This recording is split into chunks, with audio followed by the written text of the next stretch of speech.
Alhamdulillah, Alhamdulillah, segala syukur dan nikmat, segala puji bagi Allah Subhanahu wa taala. Tanda kesyukuran kita di atas nikmat yang telah diberikan oleh Allah Subhanahu wa taala, yang mana kita sentiasa berdoa daripada bulan Rajab pada masuk bulan Syaban, yang mana kita sentiasa berdoa supaya agar kita sampai ke bulan Ramadan. Alhamdulillah, nikmat yang telah Allah Subhanahu wa taala berikan, iaitu meletakkan kita masih bernyawa dan masih mampu melaksanakan ibadat di bulan yang penuh keberkatan, bulan yang dimuliakan daripada bulan-bulan yang lain, satu bulan yang tidak pernah diberikan oleh Allah Subhanahu wa taala kepada kaum yang lain. Allah muliakan kita umat Nabi Muhammad sallallahu alaihi wasallam dengan memberikan kepada kita bulan Ramadan. Allah muliakan kepada kita pada bulan Ramadan ni dengan Allah Subhanahu wa taala menurunkan Al-Quran. Syahrul Ramadan alladhi unzila fihi Al-Quran. Bulan Ramadan yang telah diturunkan, yang telah kami turunkan Al-Quran padanya. Itu nikmat. Semua itu adalah nikmat yang telah Allah Subhanahu wa taala berikan kepada kita. Maka kita sebagai hamba-Nya, apa yang perlu kita lakukan? Yang perlu kita lakukan, yang diminta oleh Allah Subhanahu wa taala, yang disebut dalam surah Al-Baqarah, fazkuruni azkurkum. Allah kata, maka ingatlah aku dan aku akan ingat kepada kamu. Wa aqimus salah wa atuz zakah. Dirikanlah solat dan tunaikanlah zakat. Itu sahaja antara perkara yang disuruh oleh Allah Subhanahu wa taala. Fazkuruni, ingatlah aku, sebutkanlah aku, sebut nama aku. Macam mana? Dengan kita memuji Allah Subhanahu wa taala. Alhamdulillah, subhanallah, walhamdulillah, wala ilaha illallah, Allahu akbar. Mudah saja, tak susah. Allah Subhanahu wa taala dan Rasulnya mengajar kita akan perkara-perkara yang mudah untuk dilaksanakan. Cuma kadang-kadang kita ni, manusia ni, kita nak cari hak susah, kita nak cari hak special sikit. Boleh, tak ada masalah. Tapi masalah tu yang mudah yang diajar oleh Nabi SAW kita tak buat. Kita nak pergi cari yang hak susah. Hak mudah kita tak mau buat. Hak mudah Nabi dah ajar dah. Buat yang mudah dulu. Istiqamah dengan yang mudah. Subhanallah, walhamdulillah, wala ilaha illallah, Allahu akbar. Itu dah cukup, sebagaimana yang disebut oleh Allah, fazkuruni azkurkum. Kalau kita sentiasa menyebut yang tu, maka Allah Subhanahu wa taala akan mengingati kita. Itu janji Allah Subhanahu wa taala. Di bulan Ramadan, perkara apakah yang dibanyakkan oleh Nabi sallallahu alaihi wasallam? Antaranya ialah menghidupkan malamnya dengan menunaikan solat sunat. Ada yang kata 8, ada yang 20, ada yang bertengkar, nak abang kata 8 saja, ada hak bertengkar, abang nak kata 20 saja. Nak buat banyak mana pun tak apa, asalkan buat 8 pun tak apa, buat 20 pun tak apa. Jangan tak buat langsung. Hak teruk lagi, bukan teruk lah semayang fardunya, semayang isyaknya di rumah, semayang tarawihnya di masjid, di surau. Tu karut. Yang fardu perlu didahulukanlah. Yang fardu itulah yang perlu disemayang secara berjemaah. Hak sunat tu tak kisah. Nak jemaah lagi bagus, nak buat di rumah pun tak apa. Nabi SAW apabila tiba bulan Ramadan, Nabi menghidupkan malamnya. Tapi bukannya Nabi menghidupkan di masjid setiap hari. Ada kalanya Nabi menghidupkannya di rumah. Sekiranya tuan-tuan kita ada isteri dan juga anak-anak yang tidak boleh hadir untuk solat di masjid, kerana ada anak-anak yang perlu dijaga. Tu, ada anak. Kalau anak mai tu bising, tak boleh mai. Maka si isteri dengan anak-anak ni terpaksalah sembahyang di rumah. Si suami ni mai ke masjid nak mendapatkan pahala. Isteri duk sembahyang lah seorang-seorang kat rumah. Kesian juga kat isteri. Ambil peluang, sembahyanglah di rumah bersama isteri dan juga anak-anak. Sembahyang jemaah bersama isteri dan juga anak-anak. Sebab tak wajib kita mai sembahyang di masjid setiap malam. Kalau tak ada masalah sebegitu, tak ada masalah lah, boleh lah. Bolehlah kita mai solat di masjid ataupun di surau setiap malam. Tapi kalau ada isteri di rumah yang tidak boleh hadir, maka kita sembahyanglah di rumah. Sehari sembahyang di rumah, 3 hari sembahyang di surau. Dia buat selang macam tu. Itu akan kata membahagiakan rumah tangga, membahagiakan seorang isteri. Isteri yang bahagia adalah keluarga yang bahagia, bukan beras kita beli. Itu salah tu. Itu orang kata apa? Kata-kata hikmah yang salah. Beras kita yang beli. Dah. Isteri yang bahagia adalah rumah tangga yang bahagia. Kena bagi isteri bahagia dulu. Lepas tu barulah nak pergi mana-mana boleh. Bini mau seronok dulu. Beras kita yang beli, hak tu salah. Sebab bini akan jawab balik. Tapi beras aku yang masak. Hang beli saja nak buat apa? Dia nak kena masak aku juga. Gitu dia. Orang lelaki ni dia ada perangai dia. Orang perempuan kena tahu kok. Orang perempuan tak boleh nak berkeras lah lelaki ni, nak pergi minum dengan kawan-kawan.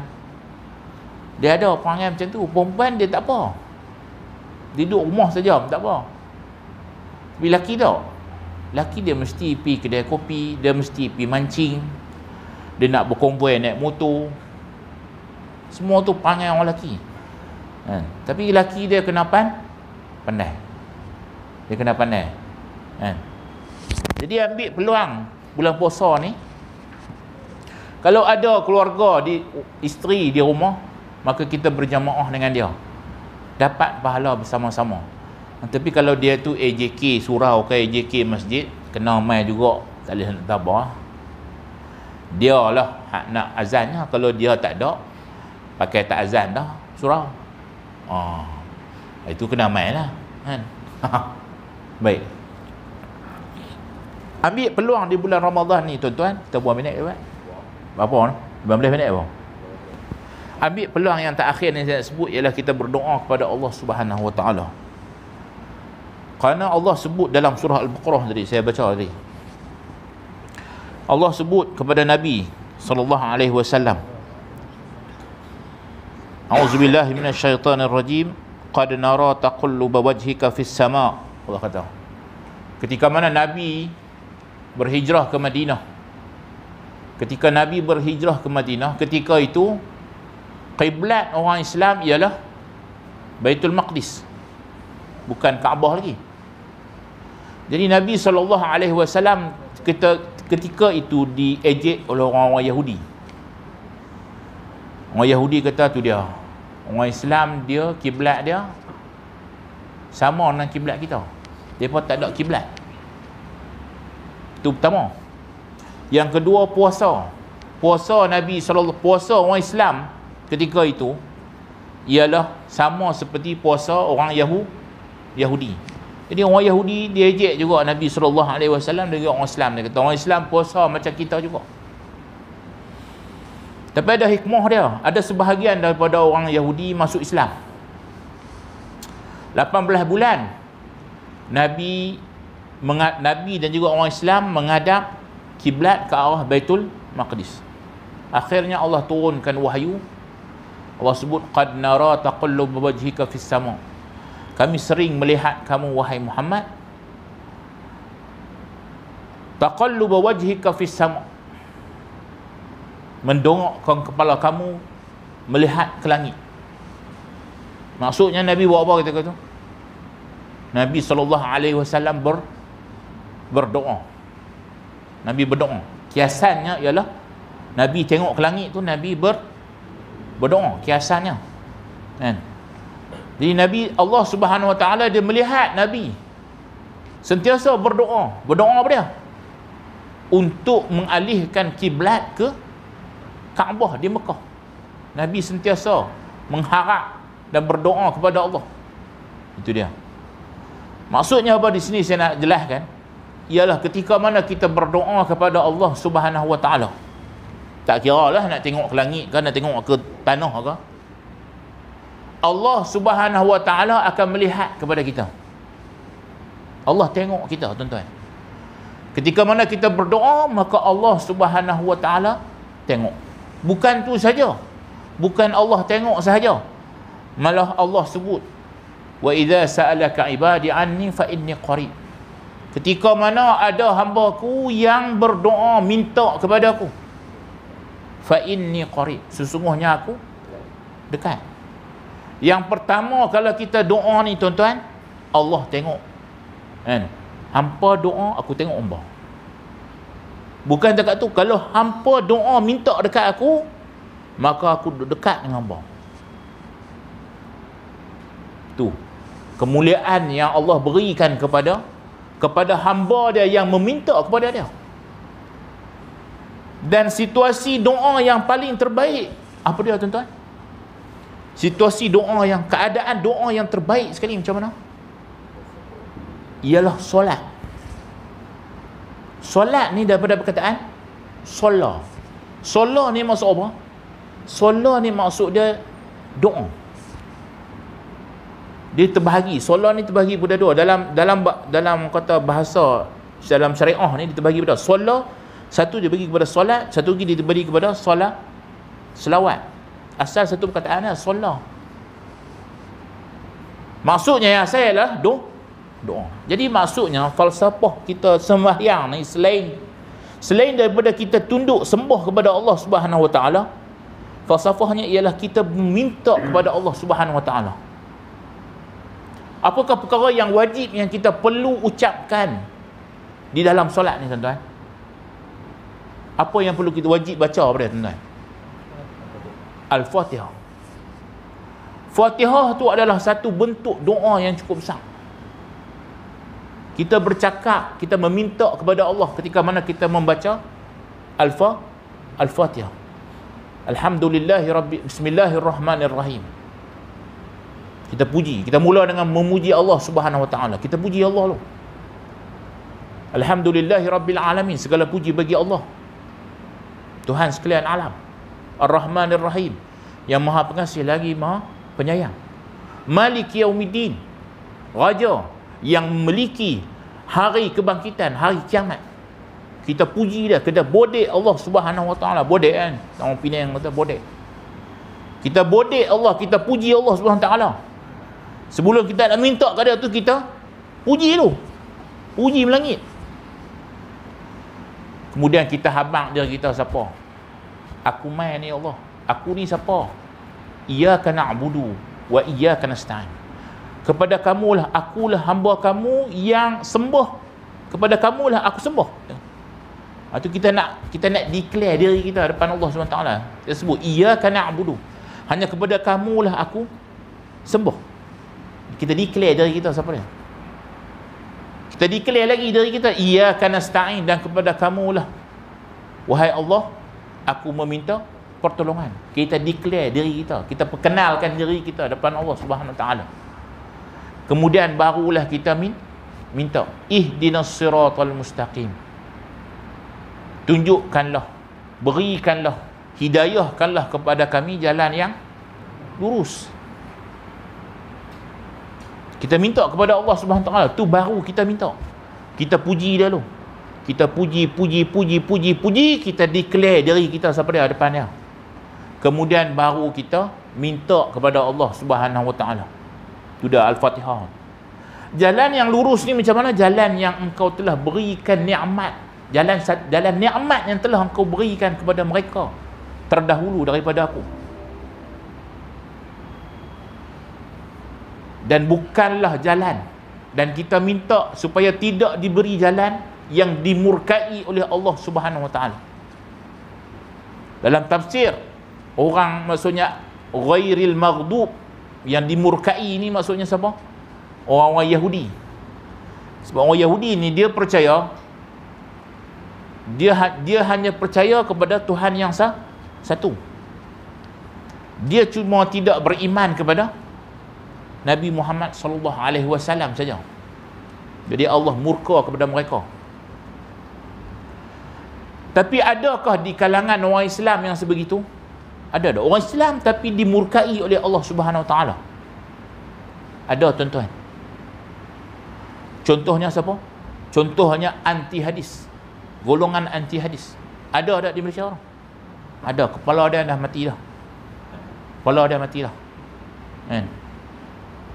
Apa Kasim, tuan lupa dah nama. Kasim Ahmad. Anti hadis. Tidak mahu menerima hadis.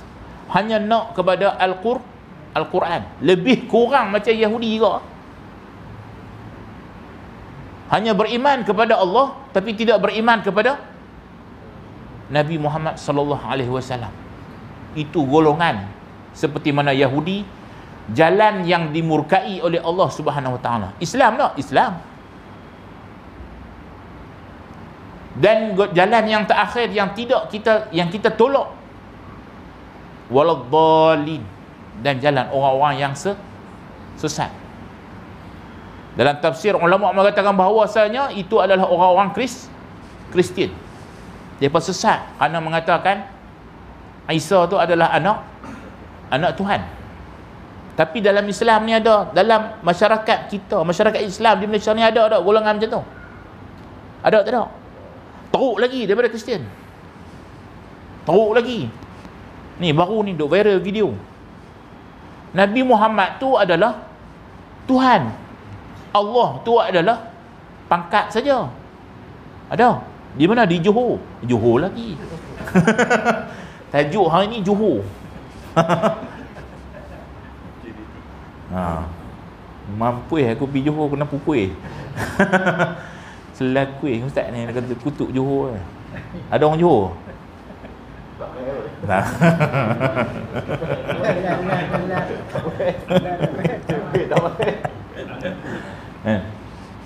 Orang Johor. Hak video viral tu orang Johor. Tapi dia punya ketua dia orang Kelantan.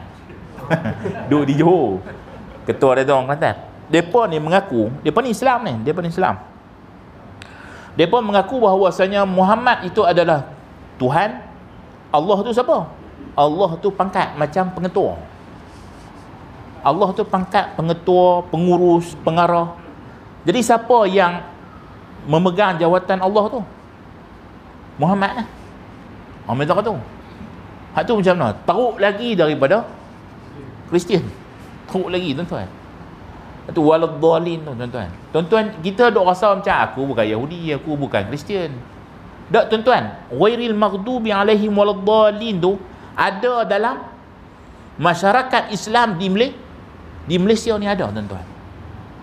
Jadi bila kita minta tu, kita minta sungguh-sungguh, tuan-tuan. Kita tak termasuk dalam golongan seperti itu. Ada, tuan-tuan. Kita heran macam mana puak-puak ni boleh ikut. Memang jelas-jelas dah. Tak betul. Ada orang ikut. Sebab tu dalam solat ni, tuan-tuan, kita berdoa dan kita doa betul-betul ketika mana kita membaca Al-Fatihah. Sebab tu saya baca tadi, saya hak depan mula tu, time puji tu saya sambung. Alhamdulillahirabbil alamin arrahmanirrahim maliki yaumiddin. Stop. Iyyaka na'budu wa iyyaka nasta'in. Stop. Ihdinas siratal mustaqim. Stop. Siratal ladzina an'amta 'alaihim ghairil maghdubi 'alaihim waladdallin. Amin. Itu baca macam tarawih jelah. Kalau baca satu-satu orang marah, dia ni baca lambat nah. Tok Imam malam baca cepat. Dia ni baca lambat pula dah. Itu cara cepat nah. Jangan tibai dua nafas Jangan tibai Fatihah dua nafas Ada hak senafas pun dah. Kalau hak indun lagi parah. Dhalin. Tu dengar dhalin ya. Tu lagi parah tuan. Tak mau. Hak tu pun karut tu. Hak tu bukan jalan yang lurus tuan-tuan. Tu bukan yang jalan lurus. Jadi kita semayang tuan-tuan, ketika mana kita semayang, kita betul-betul masa Fatihah tu minta kepada Allah Subhanahu Wa Taala jalan yang lurus. Setakat tu saja tuan-tuan. Kan tu dah lebih setengah jam ni. Setengah jam lah. Saya minta maaf tadi saya mula nak panas badan ni. Nak panas suara ni kan. Nak panas je demam suara ni. Dia nak main suara hak betul tu tak main. Saya main macam tu. Tak ada. Tak ada. Dia nak main suara tu tak payah nak panas badan tau. Kan? Baik, setakat ni saja. Auzubillahi minasyaitanirrajim. Bismillahirrahmanirrahim. Alhamdulillahirabbil alamin wassalatu wassalamu ala asyrafil anbiya'i wal mursalin wa ala alihi washabbihi ajma'in. Allahumma inna nas'aluka ridhaka wal jannah wa na'udzubika min sakhatika wan nar. Allahumma innaka 'afuwun karim tuhibbul 'afwa fa'fu 'anna wa 'an walidina birahmatika ya arhamar rahimin. Alhamdulillahirabbil alamin.